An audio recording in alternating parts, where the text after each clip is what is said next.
Students, मैं Sanjay Soni Bhagwati enterprise academy द्वारा संचालित इस ऑनलाइन स्टडी प्रोग्राम की क्लास 11 की मैथ क्लास में आपका स्वागत करता हूँ। स्टूडेंट, क्लास 11 में अपना जो चैप्टर है, चैप्टर फर्स्ट समुच्चय, इसके अंतर्गत अपन जितनी भी थ्योरी थी समुच्चय के बारे में, समुच्चय क्या होता है, समुच्चय के प्रकार, समुच्चय पर संक्रिया, ये पढ़ चुके थे।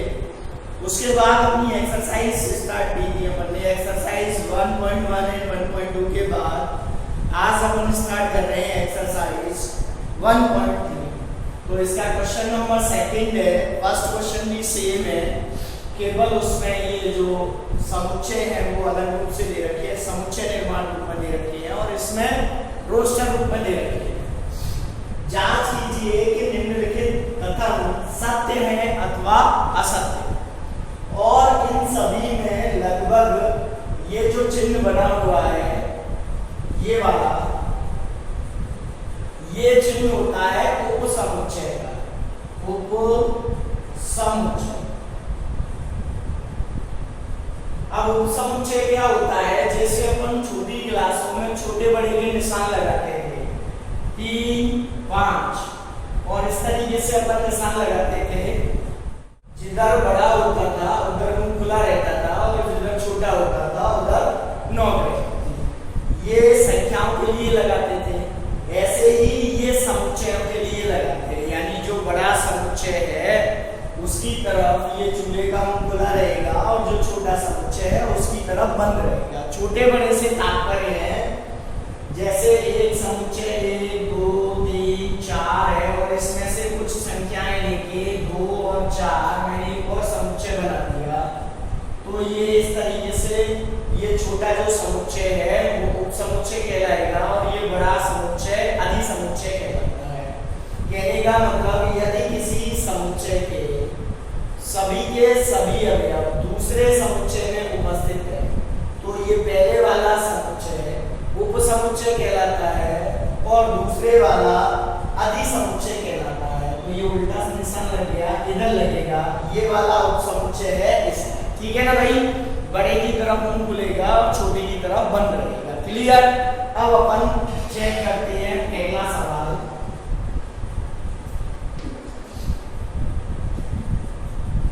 ए बी ये एक समुच्चय है, बी सी ए। अब देखो ए इसमें है, बी इसमें है, तो ये पहला जो समुच्चय है वो उपसमुच्चय हो गया।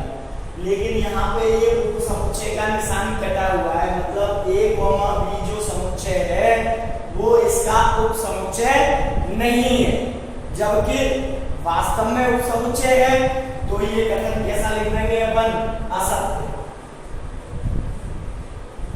दूसरा, ये ए कॉमा ई उपसमुच्चय है इस वाले का। अब ये समुच्चय निर्माण रूप में दे रखा है। क्या दे रखा है? x, जहां x अंग्रेजी वर्णमाला का एक स्वर है, तो अंग्रेजी वर्णमाला का एक स्वर, इसको मैं रोस्टर रूप में लिखूं तो अंग्रेजी वर्णमाला के स्वर A B I O you ये होते हैं। अब देखो ए कॉमा ई, ए और ई दोनों ही इसमें है तो समुच्चय हो जाएगा। तो इस तरीके से ये क्या हो जाएगा? कथन सत्य हो जाएगा। कैसे क्या हो जाएगा बेटा? सत्य हो जाएगा। अगला देखो, 1, 2, 3 और ये उपसमुच्चय है 1, 3, 5। अब इसमें क्या है? 1 इसमें उपस्थित है, 3 भी इसमें उपस्थित है, लेकिन 2 इसमें उपस्थित नहीं है। तो अपन इसको उपसमुच्चय नहीं बोल सकते। ऐसा नहीं कि 2 अवयव हैं तीसरा नहीं है तो अपन उसको उपसमुच्चय बोल रहे हैं, ठीक है ना भाई? जब सारे के सारे अवयव, सभी के सभी अवयव उपस्थित होंगे तभी जाके अपन उसको उपसमुच्चय बोलेंगे और ये हो जाएगा असत्य।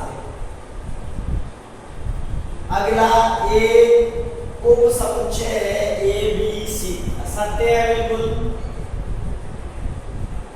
अब इसमें देखिए ये एक कोष्टक में लिखा हुआ है तो मतलब समुच्चय बन गया, क्योंकि समुच्चय को अपन मझले कोष्टक के अंतर्गत लिखते हैं। तो ये जो समुच्चय है वो इस समुच्चय का अवयव नहीं है, उप समुच्चय तो है, लेकिन यहाँ पे चिन्ह क्या लगा हुआ है, अवयव। ये कब पॉसिबल होता, जब यहाँ पे ए के अंदर भी कोष्टक होता, समुच्चय के अंदर समुच्चय अवयव के रूप में होता, तो ये असत्य हो जाएगा।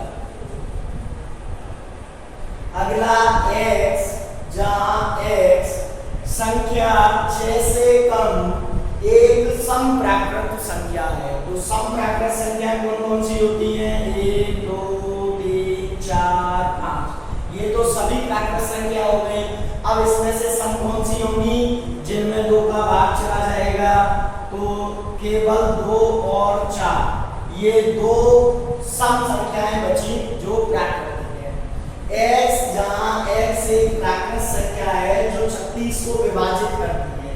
अब 36 को विभाजित करने वाली 1 2 3 4 6 12 18 और 36, तो देखो 2 और 4 इसमें उपस्थित है, तो ये कथन कैसा हो जाएगा, सत्य हो जाएगा। कैसा हो जाएगा, सत्य। क्लियर। इस तरीके से अपन ये क्वेश्चन 2 उप समुच्चय वाला करते हैं। एक इसमें बहुत ही अच्छा क्वेश्चन है, क्वेश्चन नंबर 3 देखें। तो स्टूडेंट नेक्स्ट क्वेश्चन देखें, क्वेश्चन नंबर 3 काफी अच्छा सवाल है। मान लीजिए a बराबर 1 2 और फिर देखो ये एक समुच्चय के अंदर 3,4 समुच्चय बना के लिखा गया है, मतलब ये वाला समुच्चय इसका अवयव है, ठीक है ना भाई। 5 निम्नलिखित में से कौन सा कथन सही है, कौन सा नहीं है, कारण सही बताना है। तो 3,4 उप समुच्चय है ये एक का, तो ये पहला कथन असत्य हो जाएगा, असत्य है।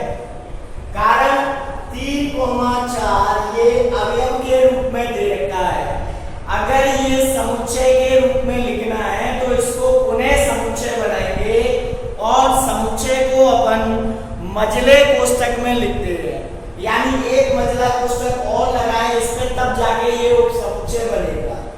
3,4 सेकंड देखें अवयव है और वास्तव में अवयव ही लिखा गया है, तो ये सत्य है।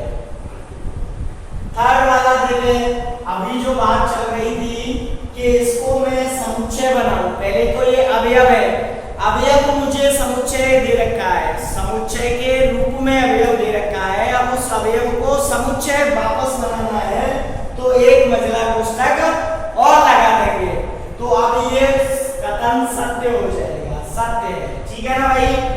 फिर अगला देखें, फोर्थ वाला एक अवयव है, बिल्कुल है एक अवयव, तो ये भी सत्य हो जाएगा। एक उप समुच्चय जो शब्द है वो समुच्चय के लिए है और ये समुच्चय के रूप में नहीं लिखा गया है, इसीलिए ये कैसा हो जाएगा, असत्य हो जाएगा।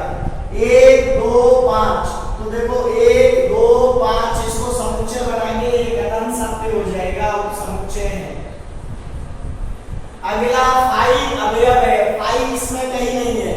परिभाषा होती है रिक्त समुच्चय प्रत्येक समुच्चय का उप समुच्चय होता है, ना कि अवयव।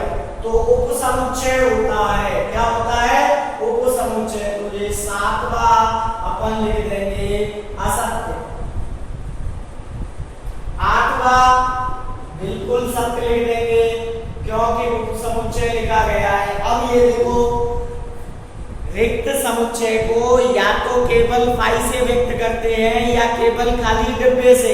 खाली डिब्बे के अंदर फाई लिखने का मतलब इस टाइप का कोई अवयव उसके अंतर्गत है जो कि असत्य है, ऐसा कोई अवयव उसके अंतर्गत नहीं है, तो ये लिख दिया आपने असत्य। नंबरिंग थोड़ी सी गड़बड़ हो गई, 9 है ये, ठीक है ना भाई, कोई दिक्कत। नेक्स्ट क्वेश्चन देखें, नेक्स्ट क्वेश्चन नंबर 4 देखें। समुच्चय दे रखा है 1, 2, 3 के सभी उप समुच्चय ठीक है ना भाई। अब ये क्वेश्चन में और भी हैं, लेकिन मैंने उनमें से एक ही लिया है। क्वेश्चन नंबर 4 और 5 अपन सब एक साथ कर रहे हैं, उसी से क्लियर हो जाएगा इसी क्वेश्चन से। इसके उपसमुच्चय से तात्पर्य है इसमें से एक अवयव लेके या दो अवयव लेके या सभी अवयव लेके अपन कितने समुच्चय बना सकते हैं अलग अलग, वो सभी इसके उपसमुच्चय कहलाएंगे। ठीक है ना भाई। तो सबसे पहले तो अपन ने एक अक्षर लिया, एक, फिर दो को ले लिया, फिर तीन को ले लिया। एक एक अक्षर लेके तीन उपसमुच्चय बन जाएंगे। फिर दो दो अंक लेके बनाए, एक दो, एक तीन, दो तीन, दो दो अंक लेकर भी बन गए तीन।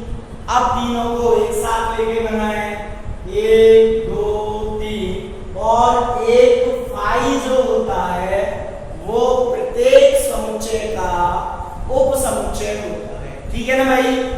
एक तो खुद समुच्चय स्वयं का उपसमुच्चय मान के चलते हैं अपन, और एक जो फाई होता है वो भी प्रत्येक समुच्चय का उपसमुच्चय होता है। ठीक है।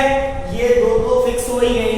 बाकी के जितने अवयव हैं उनमें से एक एक अवयव लेके, एक से ज्यादा दो दो अवयव लेके, और ज्यादा है तो तीन तीन अवयव लेके अपन कितने अलग अलग ग्रुप बना सकते हैं, वो उसके सभी उपसमुच्चय होते हैं।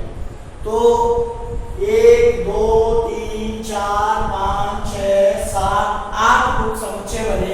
ठीक है ना भाई। अब ये तो इसकी बात हो गई। अब एक होता है घात समुच्चय। क्या होता है बेटा? घात समुच्चय। यदि मैं इसको a बोल दूं तो घात समुच्चय को pa बोला जाता है। और ये क्या होता है?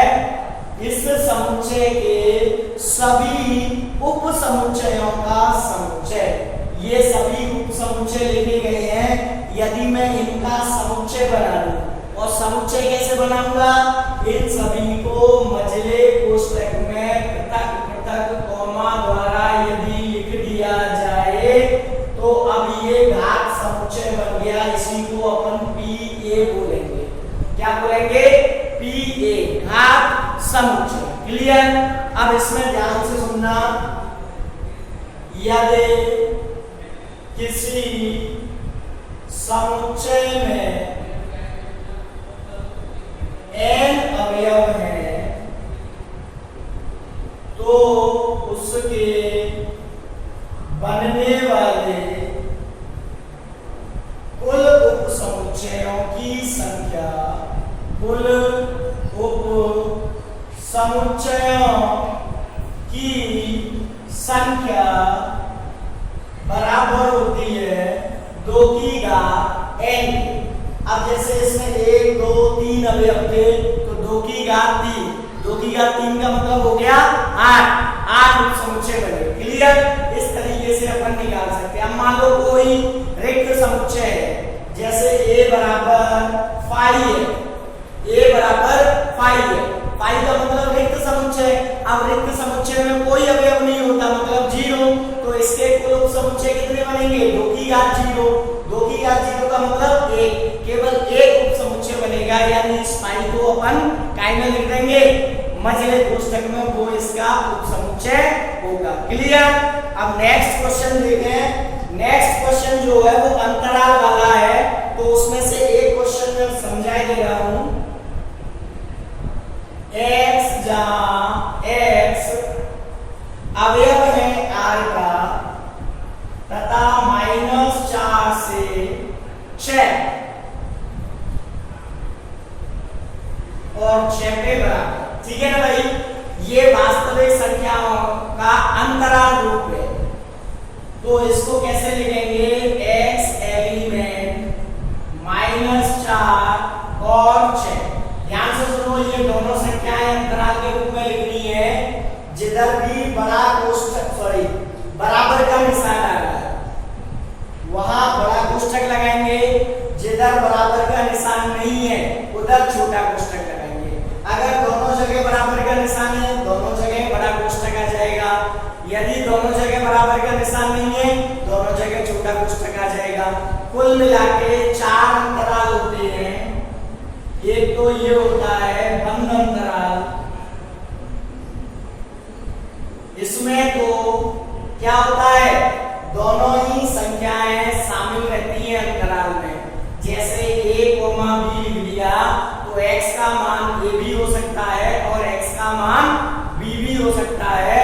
साथ ही साथ x का मान a से b के बीच में कोई भी वास्तविक संख्या हो सकती है। क्या क्या हो सकता है, x बराबर a, x बराबर b और x का मान a से बड़ा b से छोटा, ये तीनों ही काम हो सकते हैं। अगर a से b ऐसे लिखा खुला अंतराल, तो इसमें x का मान केवल a से b के बीच में होगा, x a के बराबर नहीं होगा, x b के बराबर नहीं होगा। Means x is not equal to a, x is not equal to b। ये केवल वास्तविक संख्याओं के लिए ही प्रयुक्त किया जाता है। तो इस तरीके से आप कर लोगे, कोई दिक्कत? नेक्स्ट देखें, तो नेक्स्ट लास्ट क्वेश्चन है समुच्चय 9वां। समुच्चय a बराबर 1 3 5, b बराबर 2 4 6 और c बराबर 0 2 4 6 8 प्रदत्त है, मतलब दे रखे हैं। तो इन तीनों समुच्चयों a, b और c के लिए निम्नलिखित में से कौन सा सार्वत्रिक समुच्चय लिया जा सकता है?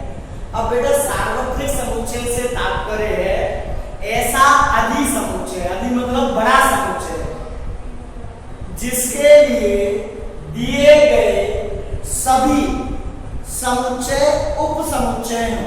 क्या हो? उप समुच्चय, यानी इसके अवयव भी उसमें होने चाहिए, इसके अवयव भी उसमें होने चाहिए और इसके अवयव भी होने चाहिए। तो पहले को चेक करें, पर 0 1 2 3 4 5 6, तो 1 3 5 2 4 6 तो है, लेकिन एक तो 0 भी है, 2 4 6 भी है, लेकिन 8 नहीं है।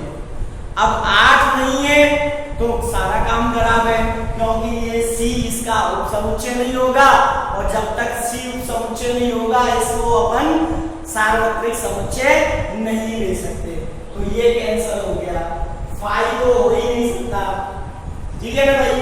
अब 0 1 2 3 4 5 6 7 8 9 10, 0 1 2 3 4 5 6 8 अपना काम हो जाएगा। तो इसको सार्वत्रिक समुच्चय लिया जा सकता है। 1 2 3 4 5 6 7 8 इसमें सब है, लेकिन 0 नहीं है। अब जब 0 नहीं है तब भी काम खराब है, सभी के सभी अवयव होने चाहिए, तो इसको भी नहीं लिया जा सकता, केवल ये। अब ध्यान से सुने, वेन आरेख में जब भी अपन समुच्चयों का वेन आरेख बनाते हैं तो सार्वत्रिक समुच्चय को आयत के द्वारा व्यक्त करते हैं। सार्वत्रिक समुच्चय, इसको कैपिटल U से नोट किया जाता है। बाकी के सभी समुच्चय इसके अंतर्गत पृथक पृथक या काटते हुए वृत्तों के द्वारा लिए जा सकते हैं। अगर समुच्चयों में कोई कॉमन अवयव है तो इंटरसेक्ट करते हुए वृत्त लेंगे, और यदि असंयुक्त है मतलब कोई भी अवयव समान नहीं है, जैसे 1 3 5 2 4 6 कोई अवयव समान नहीं है, तो ये दोनों वृत्त अलग अलग लेंगे, A और B। अब C को लीजिए 2 4 6 8, इससे कोई लेना देना नहीं है, इससे लेना देना है तो इसको ऐसे ले लेंगे, ये C हो जाएगा। इस तरीके से बाकी के समुच्चयों को पृथक पृथक वृत्तों द्वारा अपन व्यक्त करते हैं, जबकि सार्वत्रिक समुच्चय को आयत के द्वारा व्यक्त किया जाता है। ठीक है ना भाई? अब नेक्स्ट वीडियो में अपन नेक्स्ट एक्सरसाइज करेंगे, एक्सरसाइज 1.4। जब तक के लिए आप लोग ये वीडियो देखें, वीडियो देखने के बाद या वीडियो देखते समय मेरे चैनल को सब्सक्राइब करें और वीडियो को शेयर या लाइक जरूर करें। मैं तो कहता हूँ लाइक करने के बाद शेयर करें, जिससे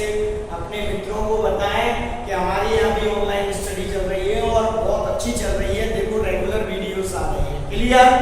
जब तक के लिए धन्यवाद।